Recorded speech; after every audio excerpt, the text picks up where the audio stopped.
Season 2 of Game of Thrones is when you stop asking which characters are good and then you start asking which characters survive.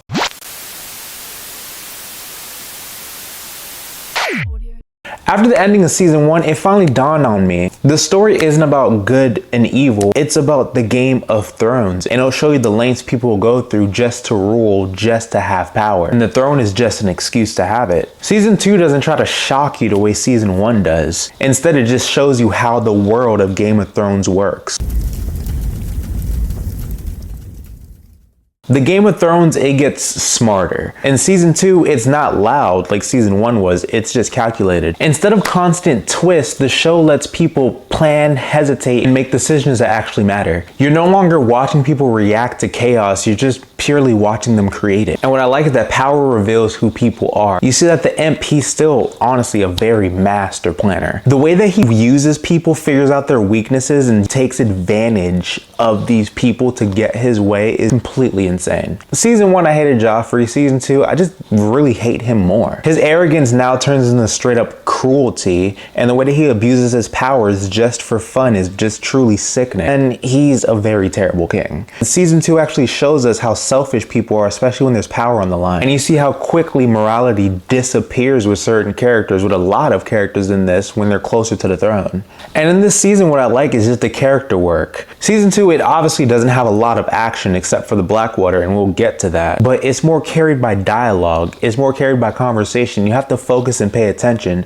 because each line means something, especially with the Lannister. And in this season, we get increased screen time with Cersei and the Imp. We get to really focus on their dynamic together and why they are the way that they are and how they were raised. We see that they're all just fighting for love from their father, and they're trying to get it in many different ways. And can we talk about the shadow fetus? That was kind of weird, but it does open doors to different elements of this show that becomes in the more range of magical and evil. And can we talk about Tywin Lannister and Arya Stark? Because honestly, their dynamic together is interesting. I love the type of stories where someone has to go undercover, you know, just to blend in, and they encounter someone that they despise, but they can't let them know who they are. And the person that despises them doesn't know who they are. And then you get to see their dynamic together minus all their hatred, and you get to learn how similar they are, even though they're disgusted by one another. And Tywin, seeing the fact that he can see himself in Arya, it should sicken her because she does not like him. He has no idea who she is, but she knows who he is. Their dynamic together and their conversations really do add more layers to this season, because you have this little girl who's just way smarter for her age. She's literally impressing the likes of Tywin Lannister, and I just enjoy every second they're on screen together. Can we talk about how Arya's life is literally, she's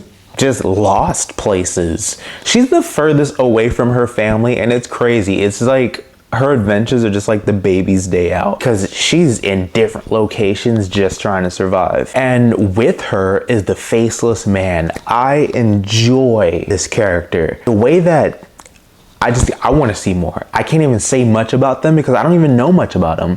I just know that whenever Arya's just like, I want you to kill this person, he's like, done. And he does it within seconds. I hope to see more of these characters, especially knowing that that's the actor from Stranger Things, like season 4, he's the Russian guy. And then there's Theon's storyline. I don't know, it's that storyline with him is very conflicting to me. I don't know if you guys agree with it, because I like him in season 1, and just seeing what he's going through in season 2 is just kind of feel bad, because you see he's struggling with trying to figure out if he should be with his family and all the crap that he's causing, all the destruction that he's causing, even though he was raised by the Starks. He's literally betraying them because he has a love for his family. It really, I don't know, he's pretty pathetic, but it's the actor from John Wick. So like, he played pathetic in that movie as well. But I hope he gets some sort of redemption, but at the same time, he did do a lot of messed up shit, so I don't see them forgiving him. But if they do, cool. If they kill him, I don't know, he kind of deserves it at the same time. That's how come I'm so conflicted when it comes to his storyline. And even though Robb Stark is kind of like sidelined in this season, what he's going through is very questionable. Like, he creates his own issues by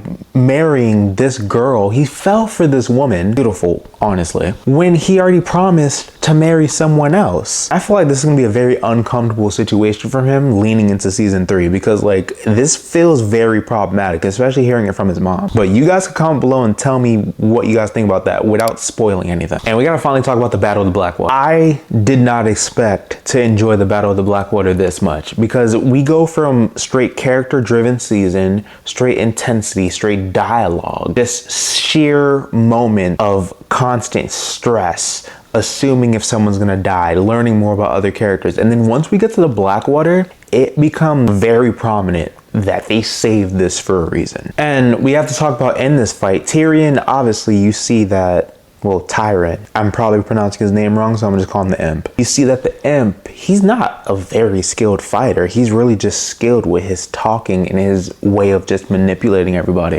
To emphasize, his intellect is really what ends up winning the battle.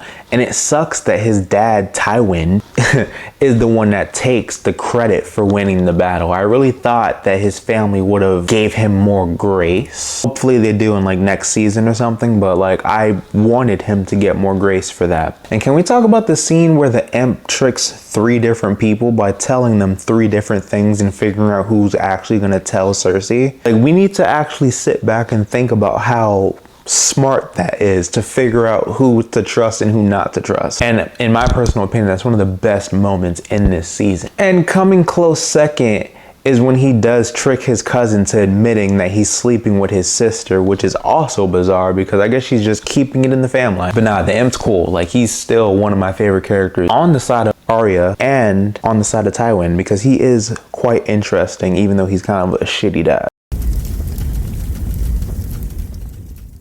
But where there's good, there's bad, and we get to talk about that. What I didn't like is the sideline of Robb Stark and Queen of the Dragon. The white-haired lady, I wanted to see more of them, because especially her story feels like it's more prominent to this series, and we didn't get that much of her in this season, which I understand that we get more of these characters in other seasons, but this is just my complaint for this specific season. But both storylines from Robb and from her had a lot of potential, and it could have been expanded to more than just a subplot. But you guys can comment and tell me what you guys think about that, because that's my only grip with this season. Outside of that, this shit's been lit. Season 2 isn't insanely shocking as season 1, but that seemed like it was the intent. It builds a rule book for everything that's coming up next. And if you cared for season 1, you're definitely going to be committed after season 2. And season 2 is finally where Burn the Dead officially makes sense. And with the White Walkers finally coming, anyone that isn't burned is not dead. And that's incredibly terrifying to see. Winter's coming, and next season when the threat finally becomes real. So Game of Thrones season 2, my rating for this is a solid with snacks. After this, be prepared for me to review season 3, which I'm excited to see. And I hope everything bad happens to Joffrey. That was not intentionally supposed to rhyme. But if you like my vibe, comment below, like and subscribe. I'm James Hancock, signing off. Lannister always pays her debts.